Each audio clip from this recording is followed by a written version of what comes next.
नमस्कार दोस्तों, स्वागत है आप सभी लोगों का आपके अपने चैनल ट्रेडर्स डायरी में। दोस्तों 3i इन्फोटेक में भारी तेजी चल रही है और भारी वॉल्यूमों के साथ ये शेयर ऊपर की ओर जा रहा है। अब इसके दो कारण हैं और दो जो कारण है वो आपको भी पता होंगे।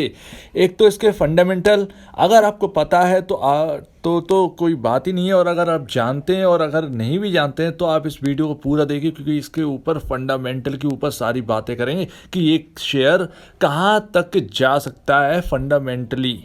और दोस्तों दूसरी बात है कि कोरोना बढ़ रहा है, तो दोस्तों यहाँ पर आईटी सेक्टर, अगर कोई मार्केट में कुछ भी नहीं चलता है तो सिर्फ और सिर्फ वो आईटी और फार्मा होता है जिसमें तेजी होती है। ये सबसे सेफ सेक्टर माने जाए। जब मार्केट गिरता है तो यही दो सेक्टर से हमको चलते हुए नजर आते हैं और उन्हीं सेक्टरों में तेजी बन रही है, जो कि आज की कंडीशन चल रही है और जो आगे बढ़ रही है, जो भी है। लेकिन हम जांचेंगे, पड़तालेंगे कि ये ठीक है या नहीं है। तो हम चलिए शुरू करते हैं। तो 8 रुपये का हो गया, 1 रुपये से क्या 80 रुपये बिकेगा?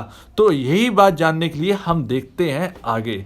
तो दोस्तों यहाँ पर आपके सामने चार्ट है, आपका आज का चार्ट है और 8 रुपये 40 पैसे पर ये शेयर ट्रेड कर रहा है। प्रॉब्लम क्या है? प्रॉब्लम है दोस्तों यहाँ पर सर्किट बड़ा नहीं है। अगर एक बार सर्किट इसका बड़ा हो गया ना, जो कि 5% का ही सिर्फ सर्किट है, तो अगर सर्किट बड़ा हो जाता है तो गारंटेड है कि ये शेयर 20 रुपये तुरंत बिकेगा, अगर 20% का सर्किट हो जाता है तो दोस्तों यहाँ पर 2 करोड़ 42 लाख का वॉल्यूम हो चुका है। और वॉल्यूम जो मैं बात कर रहा था, वॉल्यूम लगातार बढ़ रहे हैं बुरी तरह से। अब इससे एनालाइज करने की कोशिश करते हैं कि क्या होने वाला है। तो यहाँ पर फाइनेंशियल इंडिकेटर हैं आपके फंडामेंटली में। तो मार्केट कैप है 1325 करोड़, जो कि बहुत ही छोटा मार्केट कैप है, लेकिन इस प्राइस पर इतना बड़ा मार्केट कैप नहीं होना चाहिए, लेकिन है। चलिए कोई बात नहीं है। तो यहाँ पर EPS 0.45 रुपीज़ है, यानी कंपनी प्रॉफिट कमा के दे रही है। कुछ भी हो, कंपनी प्रॉफिट कमा के दे रही है। ज़्यादा नहीं दे रही, लेकिन कंपनी प्रॉफिट कमा के दे रही है। पी रेशियो क्या है? पी रेशियो है 18.29। इंडस्ट्री पी क्या है? 31.86। अगर आप देखें, कंपेयर करें, तो यहाँ पर जो है वो पी रेशियो इंडस्ट्री पी से काफ़ी कम है। यहाँ पर लमसम 12 से 13 पॉइंट का यहाँ पर डिफरेंस हमको देखने को मिल जाता है। तो यहाँ पर हमें समझ में आ गया कि ये जो स्टॉक है वो इंडस्ट्री पी से कम है। तो यहाँ पर जगह काफ़ी बनती है, यहाँ पर कोई भी ओवर वैल्यूड सिचुएशन यहाँ पर नहीं है। समझ गए आप? मतलब ओवर वैल्यूड वाली जो बात करते हैं लोग, वैसा कुछ भी नहीं है यहाँ पर। आप अगर इसके हाई देखेंगे, जो कि आगे मैं आपको चार्ट दिखाने वाला हूँ, इसके ऑल टाइम हाई देखोगे तो आप चौंकने वाले हो कि यार इतना अच्छा जो शेयर है वो इस रेट पर क्यों मिल रहा है और कैसे। तो यहाँ पर जो प्राइस टू जो बुक वैल्यू पर शेयर है वो है यहाँ पर 2 रुपये 40 पैसे के आसपास। तो 2 रुपये 40 पैसे तो ऊपर ही काम कर रहा है। ये 8 रुपये 30 पैसे के आसपास काम कर रहा है ये शेयर। तो बुक वैल्यू से आगे है, लेकिन हमें पी रेशियो से पता चलेगा कि ये शेयर महंगा नहीं है। अब आपके सामने नेट सेल रखी है। नेट सेल जान लेते हैं कि 1141 करोड़ की नेट सेल है। और यहाँ पर मैंने 2016 से 2020 मार्च यानी एनुअली यहाँ पर रिपोर्ट ली है। उसके बाद क्वार्टरली हम लोग जांचे, क्योंकि क्वार्टरली देखना बहुत ज़रूरी है। तो यहाँ पर नेट सेल्स है, और 2016 की अगर बात करें तो 1125 है, 2017 में 1003, 2018 में 991 करोड़ की यहाँ पर नेट सेल, 2019 में 1121, 2020 में 1141। तो यहाँ पर कोई भी बड़ा चेंज नहीं आया है, सिर्फ 20 करोड़ की यहाँ पर 2020 में बढ़त है। बाकी लगातार ये एक क्या कहते हैं, एक लाइन में चलता जा रहा है, ना ही ऊपर की तरफ तो ना ही तेजी से जा रहा है इसका नेट सेल, और ना ही नीचे की तरफ तेजी से जा रहा है। एक 5 सालों से एक कांस्टेंट में चलता जा रहा है इसका नेट सेल। तो कुछ भी सरप्राइजिंग यहाँ पर देखने को नहीं मिल रहा है। अब पीएटी देखेंगे, प्रॉफिट आफ्टर टैक्स। तो पीएटी बहुत खास है यहाँ पर, जो कि 2016 में ये लॉस में थी कंपनी, 551 करोड़ का लॉस था। फिर 2017 में प्रॉफिट में आई 94 करोड़, 2018 में 71 करोड़ का प्रॉफिट है, 2019 में 68 करोड़ का प्रॉफिट है, और 2020 में 68 करोड़ का प्रॉफिट है। समझ में नहीं आता कि ये एक ही लाइन में कैसे चल रहा है, मतलब ना ही ज़्यादा नीचे जा रहा है, अप डाउन की सिचुएशन भी यहाँ पर नहीं है। तो इसीलिए यहाँ पर ये शेयर है, तो हमको समझ में आ चुका है कि ये शेयर चलता क्यों नहीं है और यहाँ पर क्यों रुका हुआ है। तो यही एक बड़ी वजह है। अब जैसा कि मैंने आपसे बात की थी कि क्वार्टरली देखेंगे तो क्वार्टरली आपके सामने है और 2019 दिसंबर से 2020 दिसंबर तक का है। तो 2019 दिसंबर में 287 करोड़ का यहाँ पर नेट सेल है, 2020 मार्च में 277, 2020 जुलाई के क्वार्टर में 239 करोड़ यहाँ पर एक डाउन साइड काफ़ी ज़्यादा देखने को मिली है। 2020 सितंबर के क्वार्टर में 250 करोड़ यहाँ पर ठीक है बढ़त देखने को मिली। 2020 दिसंबर में 273 करोड़ के आसपास की नेट सेल पहुँच गई है। तो मोटा मोटा प्री कोविड लेवल जो है वहाँ तक इनने अपनी नेट सेल पहुँचा दी और अब आने वाले इनके नतीजे 1 महीने के अंदर अंदर इनके लेटेस्ट आने वाले और हम उसमें भी जांचेंगे। तो पीएटी आपके सामने रखा है। पीएटी ये आपके सामने है 2019 दिसंबर में 27 करोड़ का इनका प्रॉफिट था।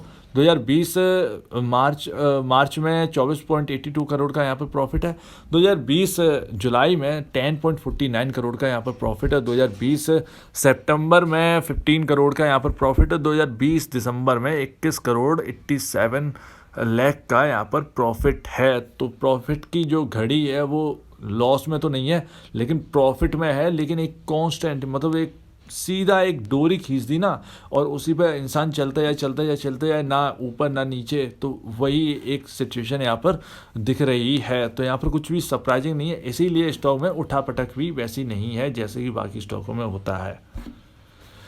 अब पब्लिक के पास 100% होल्डिंग है और जो इनके प्रमोटर हैं वो नहीं है। तो प्रमोटर में FII जो पब्लिक में FII है वो 0.18% होल्ड करते हैं और यहाँ पर FII ने हिस्सा बढ़ाया है। आपने देखा है हमेशा से 0.07% यहाँ पर होल्ड करते हैं, लेकिन यहाँ पर बढ़ाकर 0.18 यहाँ पर 0.11% की यहाँ पर होल्डिंग बढ़ाई है।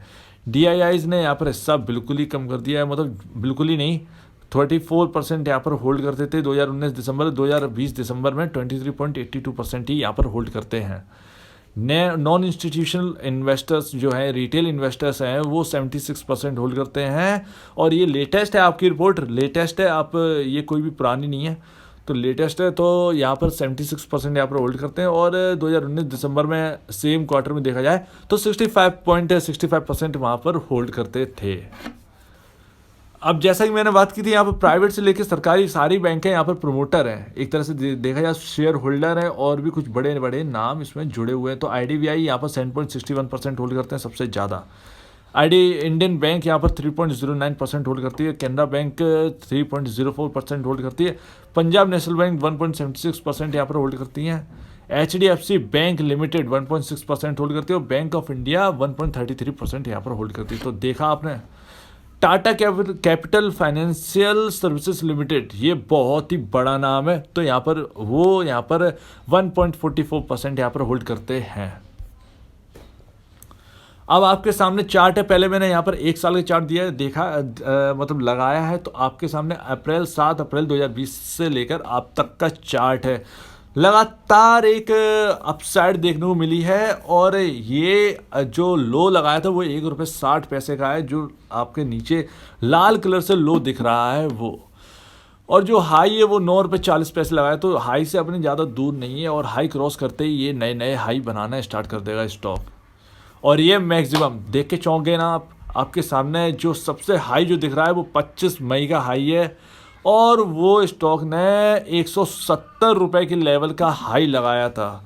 25 मई 2005 की बात है और इस स्टॉक ने जो अपना हाई है वो ₹170 का लगाया है। वहाँ से लगातार एक गिरावट देखने को मिली है। तो ये एक कहानी चल रही है इसमें और काफ़ी सिचुएशन लगता है कुछ ख़राब हो गई थी, क्योंकि उस वक्त 2005 में तो काफ़ी बच्चे थे हम लोग, तो जो कंडीशन है वो काफ़ी ख़राब हो गई थी।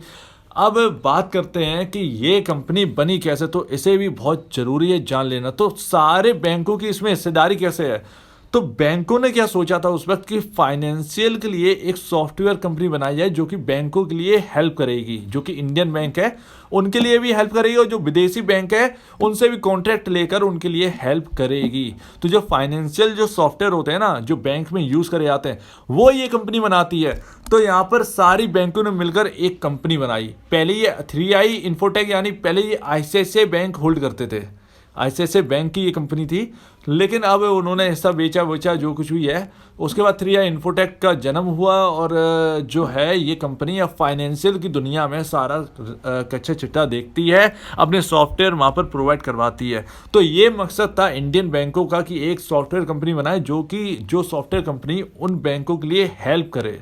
तो ये मकसद था इस कंपनी का। अब ये कई देशों में दोस्तों, कई बैंकों का, फाइनेंशियल सेक्टर का सारा बहुत सारे काम देखते हैं ये। तो यहाँ पर टर्न अराउंड जो है वो दिख तो रहा है, क्योंकि लॉसेस से प्रॉफिट में आई है ये कंपनी, बड़ी बात है। तो देखते हैं क्या क्या चेंजेस होते हैं।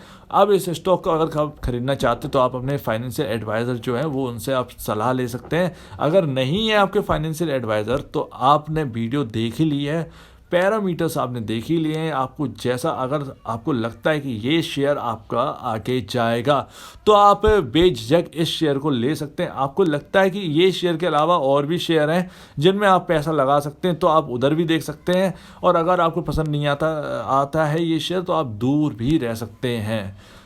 तो आप जैसा चाहें वैसा डिसीजन ले सकते हैं। अब दीजिए मुझे इजाज़त। वीडियो देखने के लिए बहुत बहुत धन्यवाद दोस्तों।